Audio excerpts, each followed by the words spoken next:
Hello students. In our last videos we have discussed about land resources and soil resources. So now today in this video we will discuss about water resources. So water is one of the most important natural resources of the earth. It is essential for our life. We need water. We need water to live. Plants, animals, and human beings all need water to live. We need water for lot of activities. It is used for drinking, cooking food, washing clothes, taking bath, cleaning floor and watering plants, etc. It is used to generate electricity. It is used for irrigation. It is used in industries. It is used in many chemical reactions. Animals need water to drink and to clean themselves, as well as plants need water to live and grow too. So now, distribution of water.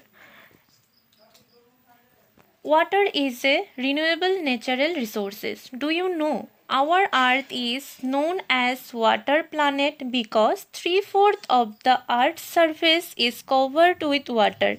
The oceans cover 2/3 of the earth's surface and support a rich variety of plants and animal life. The ocean water is saline and not fit for human consumption. Fresh water accounts only for about 2.7%. We assume this 2.7% as 100%. Nearly 70% of this occurs at ice sheets and glaciers in Antarctica, Greenland and mountain regions. Only 1% fresh water is available and fit for human use. It is found as groundwater, as surface water in rivers, lakes and ponds, and as water vapor in the atmosphere. So we know that 71% of the earth's surface is covered with water, only 30% is land. Where is all this water? Let's look into that in detail. A large amount of water on the earth in this form of oceans and seas. If you look at the map of the world, you will get an idea about the ocean cover on the earth. In fact, 97.3% of the total water on the earth is in the form of oceans and seas. So, most of the water is salty and of no use for drinking, farming or industries.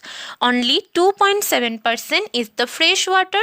So, we have only this water that we can really use in our daily life.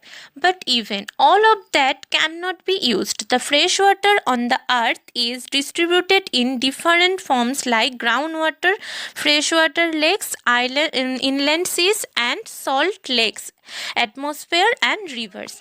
Let us take a look at the distribution of fresh water in detail now.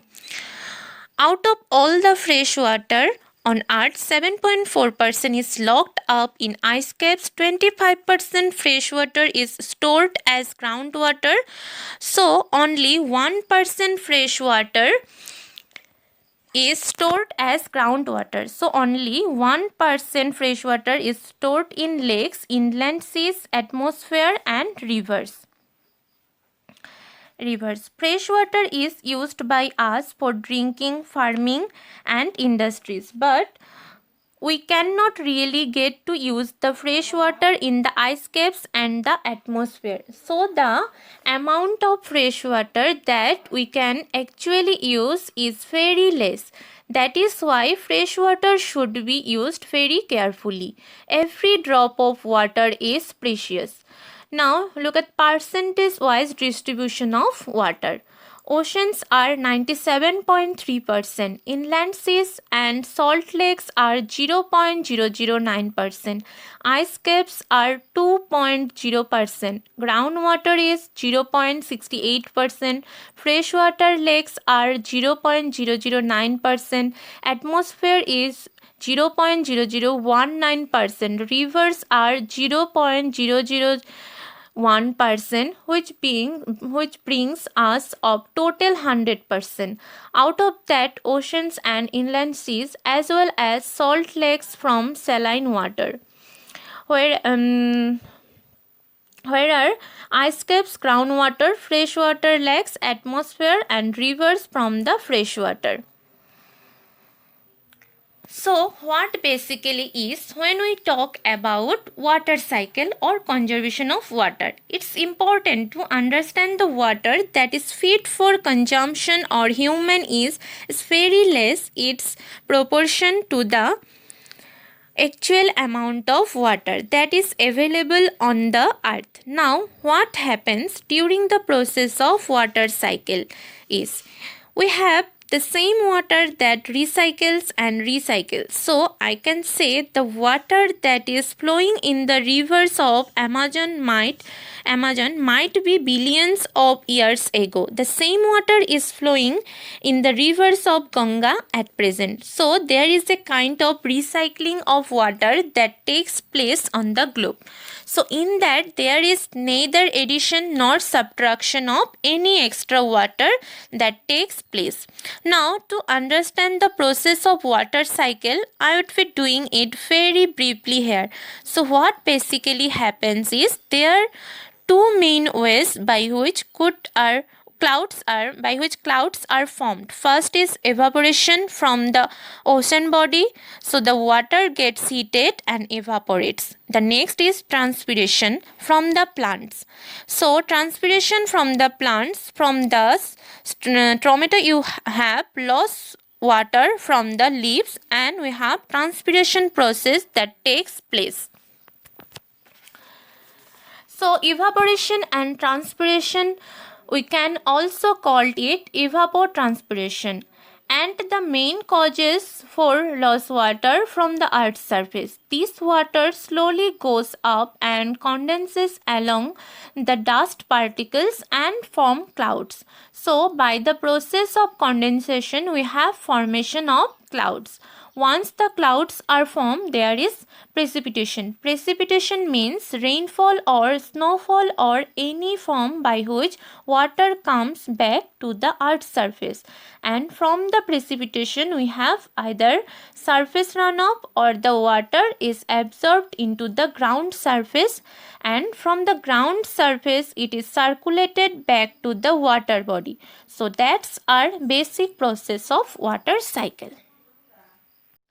Now we will discuss about problems of water availability. Now there are numerous nations where you have acute water shortage. You won't believe there is a town in Gujarat which is Amreli, and its village close to it where you have to buy water even for your daily use, and that has been in for years.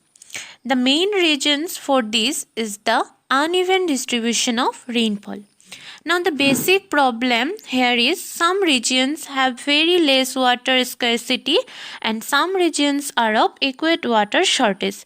Now the water shortage varies with season and the annual rainfall. So I can say during the months of rainy season there won't be that shortage of water as compared to the summer months where there would be acute shortage of water.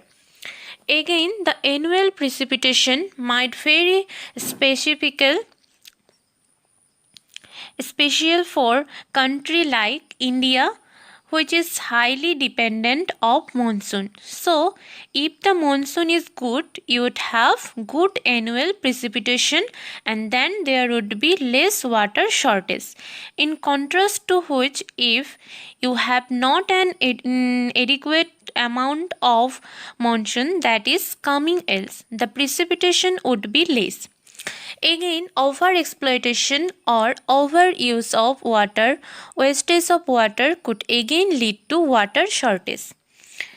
Then next, overpopulation. We know that population is increasing day by day. So the demand for water for industries, agriculture and for domestic need is also increased.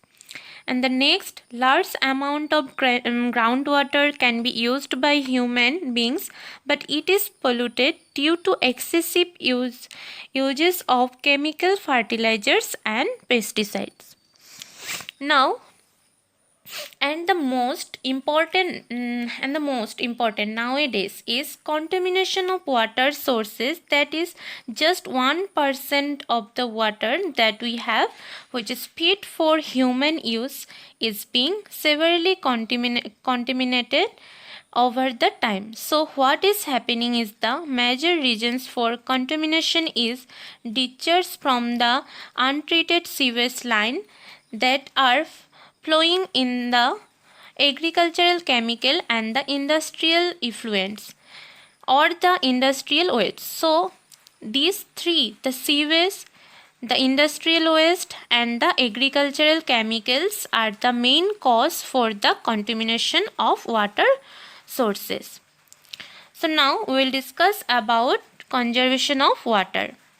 Now, what should be done to conserve the water? The first is recycling of used water.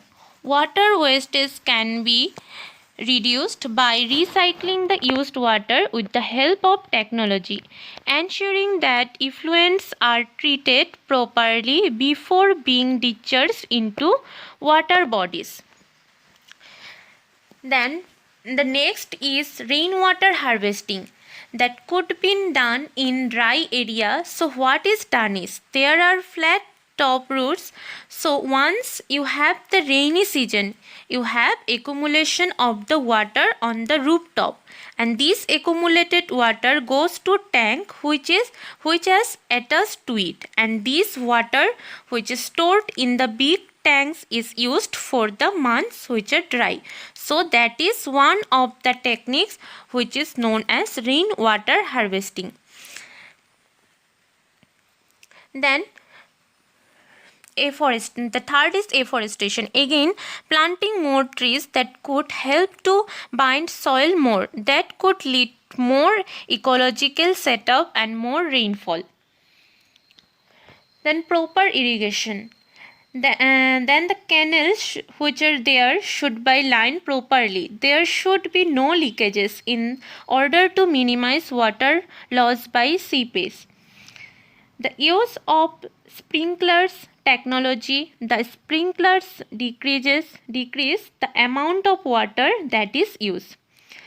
Then proper utilization of water for domestic purposes is drip irrigation. This has successfully converted the arid areas of Israel into a kind of good agricultural region. And how does the drip irrigation work is, rather than providing ample of water to the crops, continuously provide water drip by drip. So you have kind of canals or pipelines that work on, and you have continuous drip irrigation to the various crops that are present. And this is how drip irrigation works, and drip irrigation has been very successful in the desert areas. A classic example is Israel, which has converted a lot of areas into agricultural land.